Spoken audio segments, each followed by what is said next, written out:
ഈ പ്രാദേശിക നാറികളുണ്ടല്ലോ, അവനൊക്കെ നോട്ടീസും കൊണ്ട് ഇളിച്ചോണ്ട് വരും.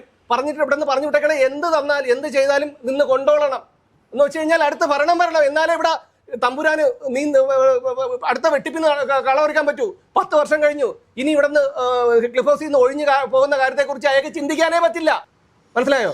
ഇവിടെ ഈ നാറികൾ, ഇവിടുത്തെ ഒരു വിഷയം എന്ന് പറഞ്ഞു കഴിഞ്ഞാൽ ഈ കമ്മ്യൂണിസ്റ്റുകാരും മാത്രമാണ് ഇവിടുത്തെ വിഷയം. കമ്മ്യൂണിസം എന്ന ഈ നശിച്ച ഒരു പ്രത്യേക അഴകി പിഴിഞ്ഞ ഒരു പ്രത്യയ ശാസ്ത്രത്തെ ഇവിടുന്ന് തൂത്തെറിഞ്ഞു കഴിഞ്ഞാൽ മാത്രമേ ഈ നാട് രക്ഷപ്പെടൂ, ഇവിടെ വ്യവസായങ്ങൾ വളരൂ, ഇവിടെ സാധാരണക്കാരായ ജനങ്ങൾക്ക് മനസമാധാനത്തോടു കൂടി കഴിയാൻ കഴിയൂ.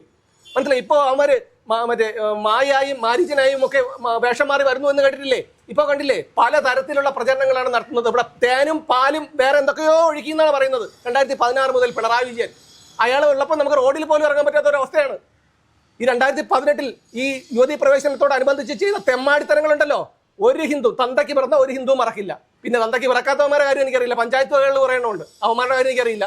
പക്ഷെ ഞാൻ ഒരു കാര്യം ഈ വോട്ടർമാരോട് പറയാം, നിങ്ങൾ ആർക്കോ വോട്ടേ, SDPIക്കോ BJPക്കോ കോൺഗ്രസിനോ 2020ക്കോ ഏത് കേരള കോൺഗ്രസിലെ ഏത് ബ്രാക്കറ്റ് പാർട്ടിക്കോ വോട്ട് ചെയ്തോ, പക്ഷെ ഈ പരമനാറികൾക്ക്, ഈ ഇടതുപക്ഷത്തിന് നിങ്ങൾ വോട്ട് ചെയ്യരുത്. ഇതുപോലെ ഈ പ്രാദേശിക അന്തംഗമികൾ ഒരു വിളിപ്പില്ലാതെ വരുന്നേ. അതുകൊണ്ട് കേരളത്തിലെ പൊതുസമൂഹത്തോടും ഹൈന്ദവ ജനതയോടും എനിക്കൊന്നേ പറയാനുള്ളൂ, ഈ പറയുന്ന ദേവസ്വം ബോർഡിന്റെ കീഴിലുള്ള ക്ഷേത്രങ്ങളിൽ 1 രൂപ പോലും നിങ്ങൾ കാണിക്കയിടരുത്. കാണിക്കയിട്ടാൽ അത് വാസവന്റെയും ഈ പറയുന്ന ഈ പ്രശാന്തിന്റെയും ഒക്കെ അണ്ണാക്കിലേക്ക് പോകുകയുള്ളൂ.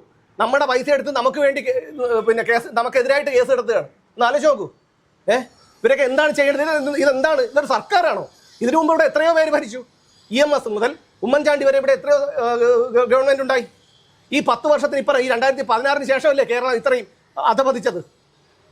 എന്നിട്ട് നമ്മളെ പറ്റിക്കുകയായിരുന്നേ. 2025 സെപ്റ്റംബറിൽ ശബരിമലയിൽ അയ്യപ്പന്റെ സ്വർണം മോഷ്ടിച്ചു കൊണ്ടുപോയി എന്ന് പറഞ്ഞ് അത് പുറത്തു വരുമെന്ന് കണ്ടപ്പോഴാണ് കോടതി സ്വമേധയാ കേസെടുത്തത്.